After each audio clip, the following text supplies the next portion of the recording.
નમસ્કાર મિત્રો સ્વાગત છે તમારું અમારી યુટ્યુબ ચેનલમાં। સૌથી મોટા અને અગત્યના સમાચાર સામે આવી રહ્યા છે વિસાવદરની પેટા ચૂંટણીમાં વિવાદ।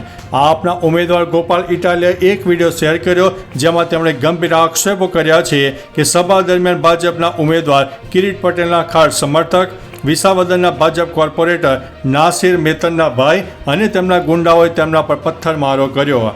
કોર્પોરેટર કમલેશ રીબાડિયાના પુત્રે ગાળાગાળી કરી હતી। ભાજપના ગુંડાઓ બેફામ બન્યા છે। કહ્યું છે કે આ લોકશાહીથી ચાલતું રાજ્ય છે કે કિરીટશાહીથી ચાલતું રાજ્ય।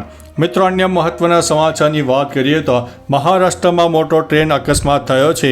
મહારાષ્ટ્રના થાણે જિલ્લામાં મોટી ટ્રેન દુર્ઘટના બની છે જેમાં લોકલ ટ્રેનમાંથી પડી જવાથી 5 લોકોના મોત થયા અને 7 લોકો ગંભીર રીતે ઘાયલ થયા છે। આ ઘટના મુંબ્રા અને દીવા રેલવે સ્ટેશન વચ્ચે બની હતી। અકસ્માત સમયે પુષ્પક એક્સપ્રેસ અને કસારા લોકલ ક્રોસ થઈ રહી હતી। અધિકારીઓનું માનવું છે કે ભીડ વધારે હોવાને કારણે લોકો ડબ્બામાંથી નીચે પડ્યા હતા। મુસાફરો દરવાજા ઉપર લટકીને મુસાફરી કરી રહ્યા હતા। મિત્રો, અન્ય મહત્વના સમાચારની વાત કરીએ તો કોરોનાથી 4 મહિલાઓના મૃત્યુ થયા છે। ગુજરાતમાં છેલ્લા 1 મહિનામાં અત્યાર સુધીમાં 4 મહિલાના કોરોનાથી મોત થયા છે। મૂળ સાબરકાંઠાની 16 વર્ષીય યુવતીને 4 જૂનના રોજ અમદાવાદના સોલા સિવિલ હોસ્પિટલમાં દાખલ કરાઈ પણ તે બચી ન શકી। આમ અમદાવાદમાં 2 મહિલા એલજી હોસ્પિટલ અને 2 મહિલા સોલા સિવિલ હોસ્પિટલમાં કોરોનાની સારવાર દરમિયાન મૃત્યુ પામ્યા છે। અમદાવાદમાં હાલ કોરોનાના 510 એક્ટિવ કેસ જોવા મળ્યા છે। મિત્રો, અન્ય મહત્વના સમાચારની વાત કરીએ તો કોરોનાનો આતંક વધી રહ્યો છે। દેશભરમાં કોરોના વાયરસના સક્રિય કેસોની સંખ્યા 6491 પર પહોંચી ગઈ છે। ગત 24 કલાકમાં 358 નવા કેસ સામે આવ્યા છે। હાલ કેરળમાં સૌથી વધુ 1957 કેસ છે। પછી ગુજરાતમાં 980 અને પશ્ચિમ બંગાળમાં 747 સક્રિય કેસ છે। જાન્યુઆરી 2025થી 11 રાજ્યોમાં કોરોનાને કારણે 65 દર્દીઓના મોત થયા છે। આમાંથી 58 મૃત્યુ છેલ્લા 10 દિવસમાં થયા છે। કેન્દ્ર સરકારે તમામ રાજ્યોને જરૂરી વ્યવસ્થા કરવા માટે સૂચના પણ આપી છે।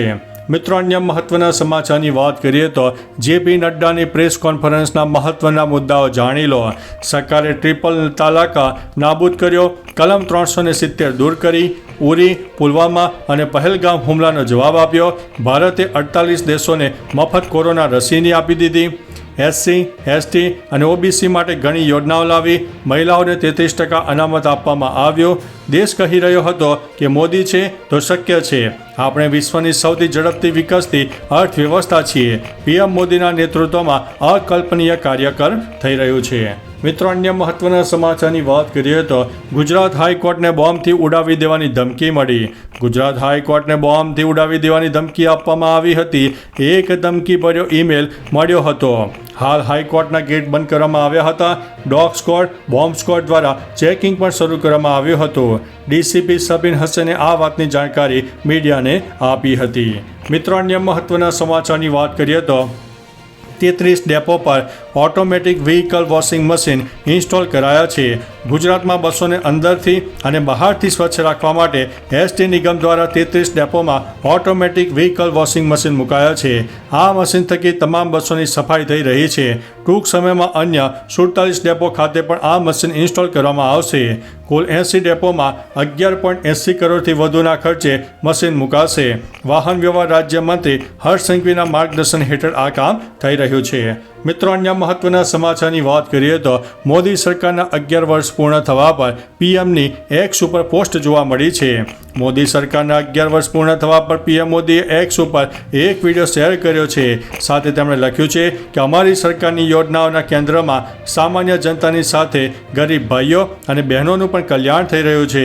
અમે સંપૂર્ણ નિષ્ઠા અને સેવાથી ભાવનાથી લોકોના જીવનને સરળ બનાવવાનો પ્રયાસ કરી રહ્યા છીએ। પ્રધાનમંત્રી આવાસ યોજના હેઠળ મહિલાઓના નામે ઘર આપીને તેમને મિલકતમાં હિસ્સો મળી રહ્યો છે। મિત્રો, અન્ય મહત્વના સમાચારની વાત કરીએ તો જહાંગીરપુરા યાર્ડ ડાંગરથી છલોછલ જોવા મળ્યો। સુરત ખાતે આવેલું જહાંગીરપુરા કૃષિ માર્કેટ યાર્ડનું ગોડાઉન ડાંગરથી છલોછલ થઈ ગયું। ખેડૂતો માવઠા બાદ અને ચોમાસા પહેલાં પાકને સુરક્ષિત મંડળીમાં મૂકવા માટે પહોંચી રહ્યા છે. બીજી બાજુ કમોસમી વરસાદને કારણે પાક પર જે અસર પડી છે તેના કારણે કિંમત ઓછી મળે તેનો ભય ખેડૂતોમાં છે. હાલ નવું ટેમ્પરરી ગોડાઉન ઊભું કરાયું છે. યાર્ડની ક્ષમતા હદે પહોંચી હોવાથી ટ્રેક્ટરોની લાંબી લાઈનો મંડળીની બહાર સતત વધી રહી છે. મિત્રો, અન્ય મહત્વના સમાચારની વાત કરીએ તો આ ખેલાડીએ T20 ક્રિકેટમાં 10,000 રન પૂરા કર્યા. બીટા બ્લાસ્ટમાં યોર્કશાયર ટીમે લેસ્ટરશાયરને 106 રનથી હરાવ્યું. આ મેચમાં ડેવિડ માલાને 48 બોલમાં 88 રન બનાવ્યા, જેમાં 8 ચોગ્ગા અને 5 છગ્ગાનો સમાવેશ થાય છે. આ સાથે તેમણે T20 ક્રિકેટમાં કુલ 10,000 રન પૂરા કર્યા છે. તે T20 ક્રિકેટમાં 10,000થી વધુ રન બનાવનાર ઇંગ્લેન્ડનો 5મો બેટ્સમેન બન્યો છે. તેની પહેલાં Jos Buttler, Alex Hales, James Vince, Jason Roy આ વસ્તુ કરી ચૂક્યા છે. મિત્રો, અન્ય મહત્વના સમાચારની વાત કરીએ તો મુખ્યમંત્રીએ સ્વામિનારાયણ ગુરુકુળનું ઉદ્ઘાટન કર્યું. રાજ્યના મુખ્યમંત્રી ભૂપેન્દ્રભાઈ પટેલે ડભોઈમાં સ્વામિનારાયણ ગુરુકુળનું ઉદ્ઘાટન કર્યું છે. મુખ્યમંત્રી ભૂપેન્દ્રભાઈ પટેલે સ્પષ્ટપણે જણાવ્યું છે કે શિક્ષણને વિકાસ માટેનું સૌથી શક્તિશાળી સાધન માનનારા વડાપ્રધાને નવી શિક્ષણ નીતિ દ્વારા ભારતના ભવિષ્યના નાગરિકોને આધુનિકતા અને સંસ્કાર સાથે ઘડવાની દિશામાં મજબૂત પગલાં ભર્યા છે. ભારતીય શિક્ષણ પદ્ધતિમાં જ્ઞાન સાથે સંસ્કાર પણ અનિવાર્ય છે. મિત્રો, અન્ય મહત્વના સમાચારની વાત કરીએ તો સ્ટેચ્યુ ઓફ યુનિટીમાં પ્રવાસીઓનો રેકોર્ડ બ્રેક ધસારો જોવા મળ્યો છે. સ્ટેચ્યુ ઓફ યુનિટી ખાતે ઉનાળુ વેકેશનમાં રેકોર્ડ બ્રેક પ્રવાસીઓએ મુલાકાત લીધી છે. સામે આવેલા આંકડા અનુસાર છેલ્લા એક મહિનામાં 2.5 લાખથી વધુ મુસાફરોએ મુલાકાત લીધી છે. આ સંખ્યા ગત વર્ષના વેકેશન કરતાં 1 લાખ વધુ છે. 41 થી 45 ડિગ્રી તાપમાન વચ્ચે પણ પ્રવાસીઓની સુવિધા માટે વિશેષ વ્યવસ્થા કરવામાં આવી છે. પીવાના પાણીની વ્યવસ્થા, એસી બસ, એસી બસ સ્ટોપ અને સ્પ્રિંકલર જેવી સુવિધા ઉપલબ્ધ કરવામાં આવી છે. મિત્રો, અન્ય મહત્વના સમાચારની વાત કરીએ તો RCB કેસ રદ કરવા માટે હાઈકોર્ટમાં પહોંચી ગયું છે. ચીનના સ્વામી સ્ટેડિયમની બહાર થયેલી ભાગદોડ કેસમાં RCB વિરુદ્ધ ફોજદારી કેસ નોંધવામાં આવ્યો છે. RCB આની વિરુદ્ધ કર્ણાટક હાઈકોર્ટમાં અરજી દાખલ કરી છે. RCBએ દલીલ કરી છે કે તેના આ કેસમાં ફસાવવામાં આવ્યો છે.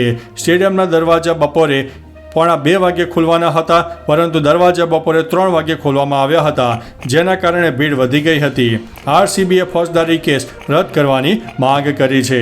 તો ચાલો મિત્રો, ફરીથી દેશ અને દુનિયાના સુપરફાસ્ટ સમાચાર લઈને મળતા રહીશું. ત્યાં સુધી અમને રજા આપશો. નમસ્તે.